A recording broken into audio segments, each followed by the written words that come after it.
വെള്ളത്തെ കാണും. മനസ്സിലായോ? അപ്പം വെള്ളത്തെ ഒത്തിരി അന്ധകാരമായിട്ട് ഉപയോഗിക്കുമെങ്കിലും water is in control of God. Okay, അല്ലെങ്കിൽ ജീസസ് ക്രൈസ്റ്റ്. ഓക്കെ, അടുത്ത അടുത്ത പുതിയ വേർഡ്സ് ബെറ്റോക് ഹമയും മേയാവ്ദേൽ എന്ന് പറഞ്ഞു. അത് മേയാവ്ദേൽ എന്ന് പറഞ്ഞാൽ ലാസ്റ്റ് ക്ലാസ്സിൽ 1-ാം ദിവസം പഠിച്ചത് നമ്മൾ വയാവ്ദേൽ എന്ന് പഠിച്ചു, സെപ്പറേഷൻ. ഇതിൻ്റെ സെയിം ഇത് തന്നെ മേയാവ്ദേൽ എന്ന് പറഞ്ഞു ഇതും.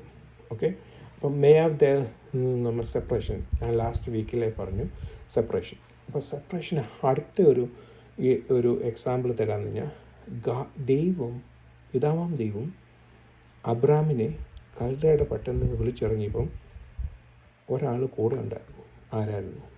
ലോത്ത്. ദൈവം അബ്രാമിനെ ഇങ്ങനെ സ്റ്റെപ്പ് ബൈ സ്റ്റെപ്പായിട്ട് വിളിച്ചിറങ്ങി. ഏറ്റവും ലോത്തുണ്ട്. ആ ലോത്തിനെ മാറ്റിക്കഴിഞ്ഞാണ് അബ്രാമിനെ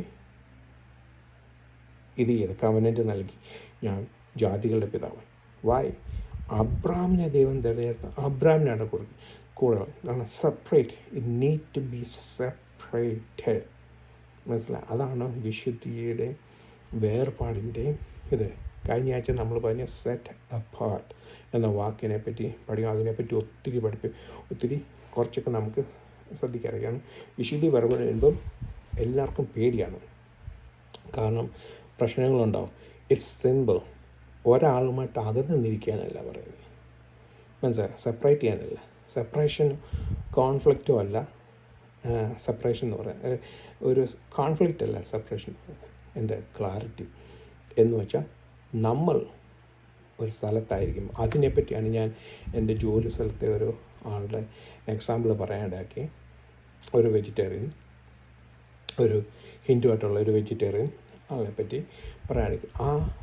പലപ്പോഴും ആ ആളോട് സംസാരിക്കുമ്പം ഇവന്തോ തമാശയ്ക്ക് ഞങ്ങൾ കളിയാക്കുകയൊക്കെ ചെയ്യും, ഫോഴ്സ് ഇടും. ചിലപ്പോൾ നമ്മൾ ഫുഡ് കൊണ്ടുവരാൻ മറന്നു പോകും ആ ആൾക്ക് വേണ്ടി. കാരണം എല്ലാവർക്കും ഒരാളുള്ളൂ, മറ്റെല്ലാവരും എല്ലാ ഫുഡും കഴിക്കുന്ന ആൾക്കാരാണ്.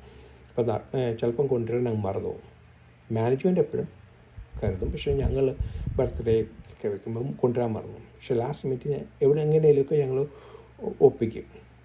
പക്ഷേങ്കിൽ ആളോട് അപ്പം ഞങ്ങൾ പ്രഷർ വരുമ്പോൾ ആൾ എപ്പോഴും പറയുന്നത് through this separation, through this vegetarian I give worship to God. ആ ആളുടെ ദൈവത്തിന് വർഷിപ്പ് കൊടുക്കുക. അപ്പം ഞാനത് ആ സമയത്ത് പറയുകയുണ്ടായി.